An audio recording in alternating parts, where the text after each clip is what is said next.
ஷாலும் கர்த்தருடைய நாமம் மகிமைப்படுவதாக. கர்த்தருக்குள் பிரியமானவர்களே, வேத வசனம் இப்படியாக சொல்லுகிறது.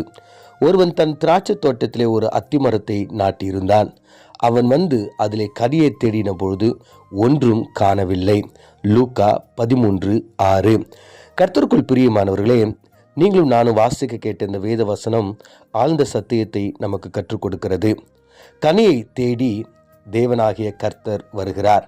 அதாவது கனியை தேடுகிற ஒரு தேவனாய் அவர் இருக்கிறார் என்று நாம் இதிலே அறிந்து கொள்ள முடியும். கடந்த நாட்களில் அத்திமரத்தை ஆண்டவர் பார்க்கிறார். அந்த அத்திமரம் இலையுடன் கூடிய பசுமையான நிலையில் இருக்கும் பொழுது அதில் ஏதாகிலும் கிடைக்குமா என்று பார்க்கும் பொழுது அதில் ஏதும் கிடைக்கவில்லை என்று சொல்லி அந்த அத்திமரத்தை கர்த்தர் சபித்தார் என்று நாம் தியானித்தோம். இங்கு நாம் தொடர்ந்து தியானிக்கின்ற ஒரு காரியம் என்னவென்றால், ஆண்டவராகிய தேவன் இன்று தேவ பிள்ளைகளாய் இருக்கிற நம்மிடம் அவர் கனியை எதிர்பார்க்கிற ஒரு தேவனாய் இருக்கிறார். கனி நிறைந்த ஒரு வாழ்க்கையை அவர் விரும்புகிறவராய் இருக்கிறார்.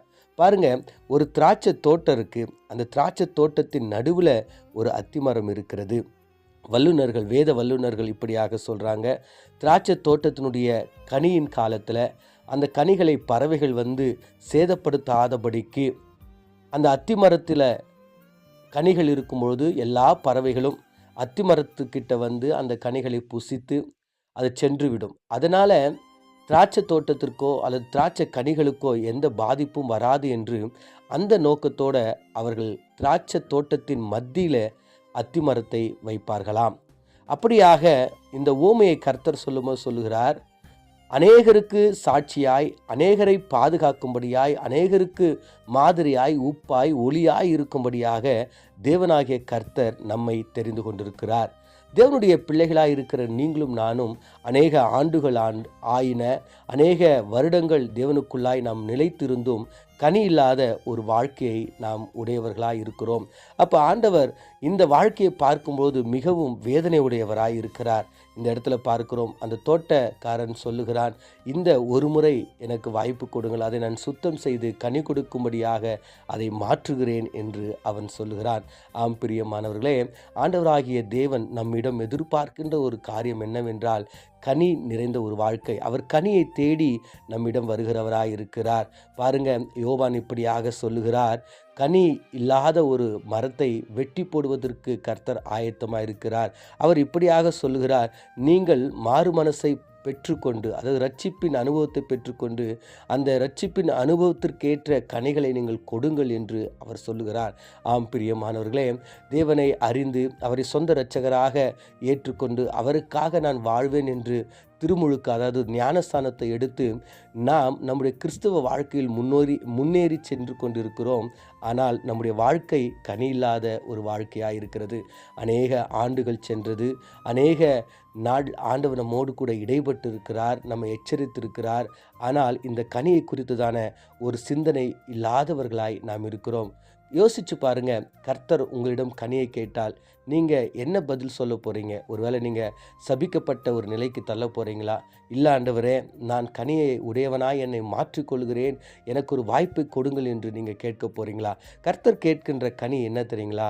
அவர் பெரிய நீங்கள் ஞானமாக இருக்கணும், இப்படி இருக்கணும், அப்படி இருக்கணும், அதெல்லாம் ஆண்டவர் எதிர்பார்க்கல. உங்களிடம் அவர் கேட்கிறது ஆவியின் கனிகளை அவர் எதிர்பார்க்கிறார். அன்பு, சந்தோஷம், பொறுமை, தாழ்மை, இச்சையடக்கம், விசுவாசம், இப்படிப்பட்ட இந்த ஆவியின் கனியை அவர் உங்களிடம் எதிர்பார்க்கிறார். கர்த்தருக்கு பிரியமானவர்களே, ஆவியின் கனி என்னவென்று உங்களுக்கு தெரியுமா?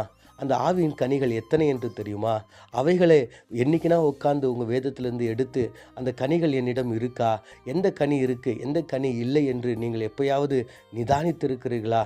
ஒருவேளை இதுவரைக்கும் நீங்கள் செய்யலைனா இன்னிலிருந்து அந்த கனியை தெரிந்து கொண்டு, ஆண்டவரே, என்கிட்ட இந்த கனி இருக்குது, இத்தனை கனிகள் இருக்குது, இத்தனை கனிகள் என்கிட்ட இல்லை, ஆண்டவரே நீங்கள் எதிர்பார்க்கிற கனி இல்லைன்னு சொல்லிட்டு நம்மை நாமே தாழ்த்தி கர்த்தரிடத்தில் அந்த கனிக்காக நாம் எதிர்கொண்டு கர்த்தரை நோக்கி நாம் ஜெபிப்போம். கண்களை மூடி நாம் ஜெபிப்போம். எங்களை அதிகமாய் நேசிக்கிற எங்கள் பரலோக தகப்பனே, நாங்கள் வாசித்து தியானித்த அந்த வேத வசனத்தில் ஆண்டவரே, கனியை எதிர்பார்க்கிற ஒரு தேவனாக இருக்கிறீங்க ஆண்டவரே.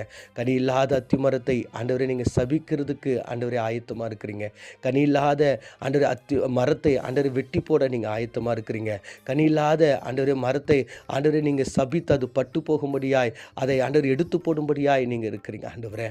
ஆண்டவரே, நீங்கள் எங்களுக்கு கொடுத்த வருஷத்தில் அநேக வருடங்களை நாங்கள் கனியற்றவர்களாய் இருக்கிறோம்.